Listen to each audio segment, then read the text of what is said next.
Hey, let's see how you can save some money on investigating, and this time by switching RDS non-prod instances back to single AZ. So this is pretty easy, so let's dive in. So first you can have useless replica in RDS.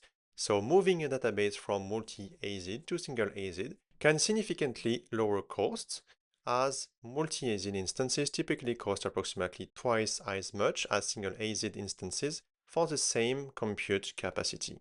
So multi-AZ should be allowed only for production accounts, and sandboxes and non-prod accounts must use single AZ instances.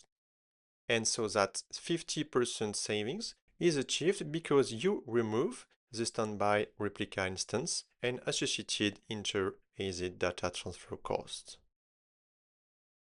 So to detect multi-AZ, you can use Cost Explorer.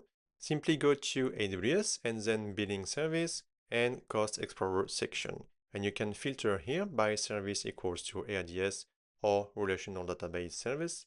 And usage type, you have to type here multi-AZ and select all the options. And you can, let's say, group by dimension usage type to retrieve here your different value.